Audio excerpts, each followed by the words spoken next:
नमस्कार बच्चों, मेरा नाम है राहुल और आप देख रहे हैं माई सीबीएसई क्लास। तो चलिए शुरू करते हैं। कार्यपत्र 29 मतलब वर्कशीट 29, ऋतुएं भाग 2, दिनांक 10/9/2020, विषय समाजी विज्ञान भूगोल, पाठ 4, जलवायु, कक्षा 9।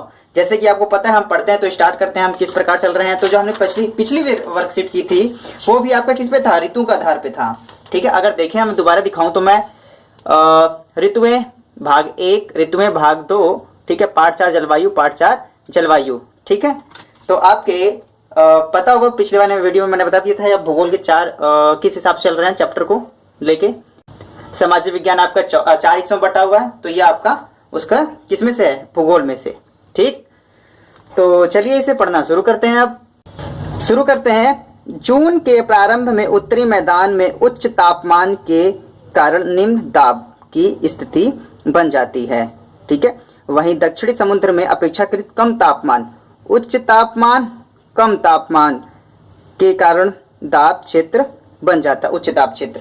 इसको समझने के लिए आप कैसे करेंगे, उच्च तापमान, उच्च तापमान, जैसे ही तापमान बढ़ेगा, ठीक है, तापमान बढ़ जा रहा है, बढ़ता हुआ जा रहा है, तापमान बढ़ता हुआ जा रहा है, तो क्या होगा, जो दाब होता है के कारण निम्न दाब, जो दाब होगा वो कम होगा, दाब होगा वो नीचे हो, कम होगा मतलब कम होगा, कम दाब होगा, दाब कम होगा। कहने में जैसे कि कोई बलून होता है, ठीक है, हॉट एयर बलून होता है, उसमें जैसे जैसे हवा भरते जाते थे ऊपर की तरफ चला जाता है। ठीक है, क्योंकि तापमान जैसे जैसे इसमें उच्च होता है ये ऊपर की तरफ जाता है, क्योंकि दाब भी साथ के साथ कम होता है। जैसे किसी चीज को गर्म करते ऊपर जाता है तो दाब भी तो कम होता है। दूसरा इसी प्रकार कम तापमान, कम तापमान, जब कम तापमान होगा, तापमान धीरे धीरे धीरे धीरे नीचे की तरफ जा रहा है, ठीक है, जो दाब होगा वो ज्यादा होगा। ठीक है, क्योंकि वस्तु जब नीचे की तरफ जा रही है तो दाब ज्यादा होगा ना। ठीक है, नीचे तो उसे दबाया जा रहा है और दबाया जा रहा है, जिसकी वजह से वस्तु का तापमान कम होता जाता है और दाब बढ़ता चला जाता है। उम्मीद है ये चीजें आप अच्छे से भी समझ रहे होंगे। ठीक है, आप यहाँ पे 1-2 चित्र में दिखा देता हूं जिससे आपको और अच्छे से समझ में आ जाएगा। ठीक है, तो चलिए हम आगे चलते हैं, इसे दोबारा पढ़ेंगे। जून के प्रारंभ में उत्तरी मैदान, ठीक है, जो आपका उत्तरी मैदान है वो आपका इस तरफ है। उत्तरी मैदान में उच्च तापमान, तो यहाँ पे तापमान बढ़ जाता है, तापमान बढ़ गया तो यहाँ की जो हवाएं होती हैं वो ऊपर की तरफ आ जाती, ऊपर की तरफ। ठीक, और जो कारण निम्न दाब, जो दाब होता है वो कम हो जाता है। वहीं अगर दक्षिण की बात करें तो वहीं दक्षिण में समुद्र की अपेक्षा कम तापमान, तापमान कम है तो दाब ज्यादा होगा। यहाँ से पवनें उठती हैं और यहाँ से पवनें चली जाती हैं। तो कहने का मतलब पवनें यहाँ से उठी, ठीक है, भारत नक्शा इसमें और भी समझाना है, यहाँ से उठती हैं और इधर तापमान कम होता है, दाब ज्यादा होता है तो ये इधर खसक जाती हैं। आप इस चित्र से भी समझ सकते हैं। ठीक, तो आगे चलते हैं। फलस्वरूप क्या होता है, फलस्वरूप समुद्र के निम्न नमी युक्त दक्षिण पश्चिमी पवनें स्थल भाग की ओर बहना शुरू हो जाती हैं। ठीक है, जो यहाँ की जो पवनें होते हैं जिसमें नमी होती है वो स्थल भारत के क्षेत्र में बहना शुरू कर देती हैं। प्रारंभ में पश्चिमी घाट के दक्षिण छोर के पवन के सामने वाले भाग में ये निम्न युक्त पवनें भारी वर्षा करती हैं। जो ये वाला क्षेत्र होता है इसका, इसमें काफी वर्षा करते हुए ये जाती हैं आपकी, और फिर ये 2 भागों में बढ़ जाती है, अरब सागर शाखा और बंगाल की खाड़ी शाखा। जो अरब सागर, देखो ये वाला अरब सागर आपका, तो यहाँ से बहती हुई इधर चली जाती है, यहाँ से बहती हुई उधर चली जाती है, और दूसरी शाखा है वो बंगाली खाड़ी, वो बहती हुई उधर चली जाती है। ठीक है, 2 हिस्सों में आपका बढ़ जाता है। धीरे धीरे ये संपूर्ण भारत को छायातीत मतलब ढक लेती हैं, पूरी तरह ये भारत को अच्छी तरह से ढक लेती हैं। जैसे कि मानचित्र 1 तिथि के अनुसार देश में मानसून के आगमन को समझिए। ठीक है, तिथि यहाँ समझानी, यहाँ 5 जून है। ठीक है, तो पूरी तरह ढक लेती हैं और फिर इसमें तिथि के अनुसार समझाना है। कहाँ गया इसका तिथि, ये। और आपके जो ये मैप दिया गया है इसमें तिथि काफी अच्छे समझ में नहीं आ रही, तो मैं आपको एक दूसरा मैप लगा देता हूँ।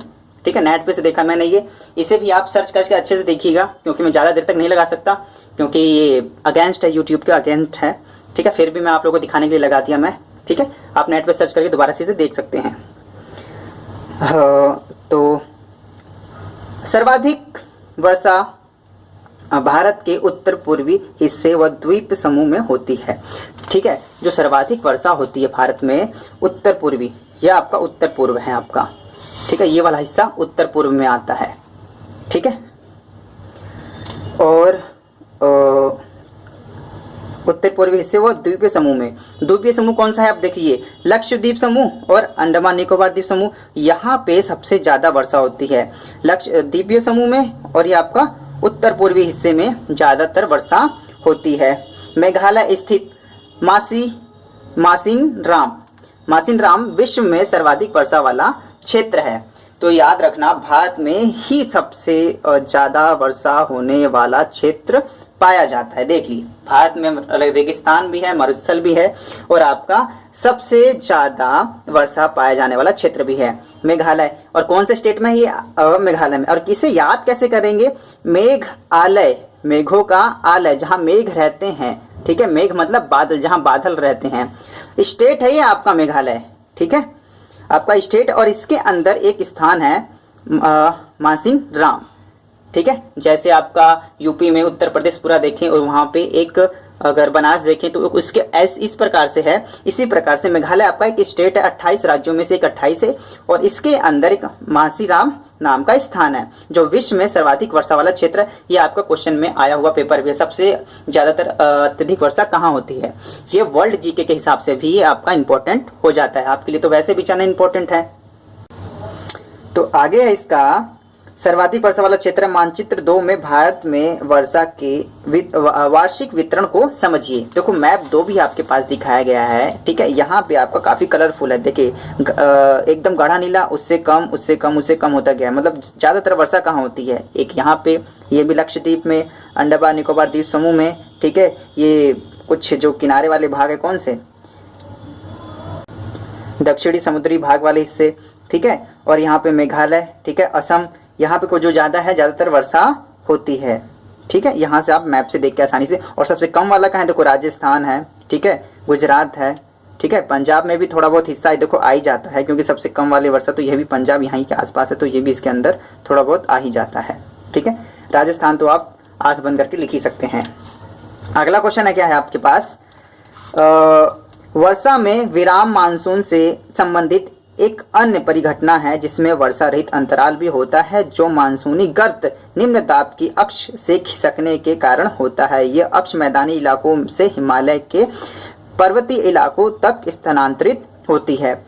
विराम, वर्षा के विराम मानसून, मतलब विराम मानसून क्या है कि मानसून के दौरान कुछ समय के लिए वर्षा रुक जाती है। ठीक है, इसी विराम मतलब थोड़ा सा आराम करना। ठीक है, जैसे हम सब खाते पीते आराम करते हैं, तो वर्षा भी देखो आराम कर रही है। देखो वर्षा कोई लड़की का नाम नहीं है, यहाँ पे वर्षा ऋतु की बात, ऋतुओं की बात कर रहे हैं हम। ठीक है, ये नहीं वर्षा ने खाए पिए आराम करने दिया, ऐसे कुछ नहीं है। तो यहाँ पे आपका नाम है वर्षा ऋतुओं के बारे में। वर्षा के विराम मानसून से संबंधित एक अन्य परिघटना है जिसमें वर्षा रहित अंतराल भी होता है। इसमें अंतराल आते रहते हैं रुक रुक के, जो मानसूनी निम्न दाब के अक्ष के खिसकने के कारण होती है। जो अक्ष होता है, ठीक है, जो यहाँ पे होते, तो यहाँ से धीरे धीरे जब निम्न दाब से जब यहाँ से चीजें खसकने लग जाती हैं, ठीक है, होते होते जब खसकने लग जाती है, तो यहाँ पे कुछ समय के लिए वर्षा रुक जाती है। यहाँ पे भी वर्षा कुछ समय के लिए रुक जाती है, फिर दोबारा होने लगती है। ये अक्ष मैदानी इलाकों से हिमालय से पर्वतीय इलाकों तक स्थानांतरित होते हैं। तो ये मैदानी इलाकों से कहाँ जा रहे होते हैं, कौन से, हिमालय तक। जो आपका हिमालय इसी साइड है ना, तो इस तरफ ये खिसक रहे होते हैं धीरे धीरे। ठीक है, अक्ष की उपस्थिति वर्षा सुनिश्चित करती है। ठीक है, जबकि इनकी अनुपस्थिति शुष्कता लगती है। जो अक्ष की उपस्थिति, जब अक्ष रहेगा मतलब जहां पे वो मतलब आपकी वर्षा वाली क्षेत्र है, ठीक है, वहां से जब अक्ष खसकने लगता है, तो यहां से क्या होता है, आपका मानसून भी खसकने लगता है। अक्ष की उपस्थिति, ठीक है, वर्षा सुनिश्चित करती है, जबकि इसकी अनुपस्थिति मतलब ना होना, शुष्कता मतलब सूखापन लाती है। ठीक है, उष्णकटिबंधीय, यही एक कारण है कि यहाँ पे देखो जो आपका राजस्थान में है ज्यादातर सूखा रहता है आपका। ठीक, तो उष्णकटिबंधीय निम्न दाब की तीव्रता एवं आवृत्ति भी मानसूनी वर्षा की मात्रा एवं समय को निर्धारित करती है। उष्णकटिबंधीय पता है ना आपका, जो कर्क रेखा, मकर रेखा, ठीक है, आपकी जो रेखाएं गई हैं एक भूमध्य रेखा है, ठीक है, जो भारत के नीचे से गई हैं, और भारत के नीचे जो सबसे पास वाली है 23.5 डिग्री के आसपास, तो जो ये रेखा है कर्क रेखा, यही जो आपकी इसके आसपास की जो क्षेत्र होते हैं यहाँ पर आपका ये भी मौसम को निर्धारित करते हैं। ठीक, यही वजह है कि यदि एक भाग में बाढ़ आती है तो दूसरे भाग में सूखा पड़ जाता है, क्योंकि अक्ष भी घसक रहा होता है। ठीक है, इसी वजह से बिहार वाले हिस्से में देखो, जब यहाँ जाती है तो बिहार वाले हिस्से में ज़्यादातर हर साल आप नोटिस करेंगे तो बिहार में हर साल जो बाढ़ आती है यही कारण रहा है, और यहाँ पे कुछ ऐसा नहीं है। तो जो आपका राजस्थान में है वो वहाँ पे ऐसा नहीं होता, वहाँ बाढ़ नहीं आती। ठीक, मानसून की, ठीक है, मानसून की उसकी अनिश्चितता के लिए जाना जाता है तथा इसका आगमन और वापसी अव्यवस्थित होता है। अव्यवस्थित मतलब कुछ भी ठीक ठाक नहीं होता, अव्यवस्थित होता है। ठीक है, तो अब इसके प्रश्न उत्तर पर आ जाते हैं। तो सबसे पहला प्रश्न है आपका, भारत में जून के महीनों में समुद्र से स्थल की ओर हवाएं क्यों चलने लगती हैं? ठीक है, जैसा कि हमने ऊपर पढ़ा था, तो इसका आंसर हम सिंपली लिखेंगे किस प्रकार। ठीक है, मैंने ऐसे लिखा है, भारत में जून के महीने में उच्च तापमान के कारण निम्न दाब क्षेत्र बन जाता है, फलस्वरूप समुद्र से नमी युक्त पवनें स्थल की ओर बहने लग जाती हैं। ठीक, अगर आपको किसी बच्चे को और बड़ा करके लिखना है, ठीक है, तो यहाँ पे, यहाँ से लेके यहाँ, जून के प्रारंभ में उत्तरी मैदान में उच्च तापमान के कारण निम्न दाब गर्त की स्थिति बन जाती है। ठीक है, तो ये वही दक्षिण समुद्र में ऊपर अपेक्षाकृत कम तापमान के कारण उच्च दाब का क्षेत्र बन जाता है, फलस्वरूप समुद्र के निम्न युक्त दक्षिण पश्चिमी पवनें स्थल भाग की ओर बहना शुरू कर देती हैं। जिसको बड़ा लिखना है वो वहां से भी लिख सकता है। देखो, अगर ये 3 नंबर में आएगा तो आपको ऊपर वाला ही लिखना पड़ेगा। अगर आपको बस जस्ट ये 1 नंबर में आता है तो आप इतना लिख देंगे तो बात बन जाएगी।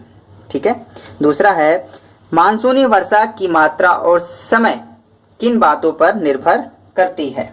जैसे अभी हमने पढ़ा था, ठीक है, उसके अक्ष घसकने के ऊपर भी निर्भर करती है। तो लिखेंगे कैसे हम यहाँ पे, अक्ष की उपस्थिति वर्षा सुनिश्चित करती है, जबकि इसकी अनुपस्थिति शुष्कता लाती है। उष्णकटिबंधीय निम्न दाब की तीव्रता एवं आवृत्ति भी मानसून वर्षा की मात्रा एवं समय को निर्धारित करती है। ठीक है, जैसे अभी हमने थोड़ी देर पहले पढ़ा वही है आपका। तीसरा है आपका, वर्षा में विराम की मानसूनी परिघटना से आप क्या समझते हैं, यह क्यों होती है? ठीक है, विरामी मानसूनी परिघटना, अगर हम इसके पढ़ें तो वर्षा में विराम की मानसूनी परिघटना है जिसमें वर्षा का कारण मानसूनी निम्न दाब के खिसकने से होता है। इस अंतराल में वर्षा नहीं होती। ठीक है, विराम की मानसूनी परिघटना में वर्षा बहुत ही कम होती है। ठीक है, और आगे है कौन सा, चौथे में 2 आपके क्वेश्चन है आपके, मानचित्र की सहायता से निम्न प्रश्नों के उत्तर दीजिए। मानचित्र को आपको यहाँ पे देखना और उसके उत्तर देने हैं।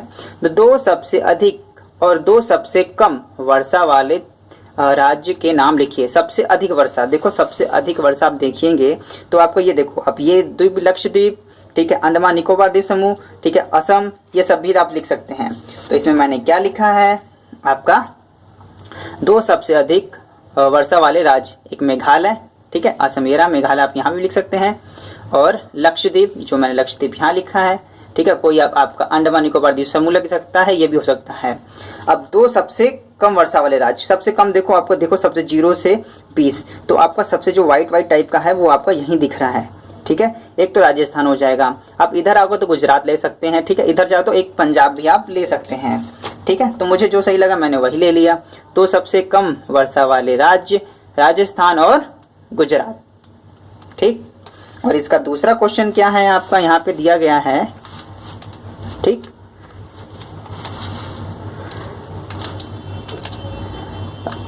दिल्ली, मुंबई, कोलकाता और चेन्नई में मानसून पहुंचने की संभावित तिथि बताइए। मतलब कि आपको आसपास, एग्जैक्ट नहीं बताता, आसपास बताना है। तो इसका दूसरे का उत्तर इस प्रकार से, स्थान मानसून पहुंचने की संभावित तिथि? दिल्ली में 15 जून से पहुंचता है। कभी भी आप देख लीजिए, जो स्कूल खुलने का टाइम होता है जून जुलाई लगभग हर जगह क्यों होता है, लगभग जुलाई ही होता है, 1 जुलाई से हर जगह स्कूल खुल जाते हैं, क्योंकि मानसूनी जो होता है मानसून पहुंचने लग जाता है, तो धीरे धीरे इस टाइम पे मौसम ठंडा हो जाता है। कभी भी आप देखें जब आप स्कूल जाते हैं जुलाई में तो बारिश वारिश हो रही होती है, और जो गर्मियों की छुट्टी होती है जून मई जून की होती है, क्यों जुलाई में खुलने लगते हैं, और 15 जून से ही मानसून धीरे धीरे ठंडा होने लग जाता है, मतलब मानसून आने लगता है और जो तापमान होता है वो कम होने लग जाता है, ये कहने का मतलब है मेरा।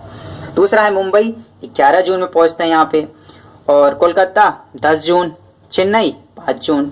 ठीक है, माई सीबीएसई क्लास की इस वीडियो को देखने के लिए धन्यवाद। जय हिंद, जय भारत।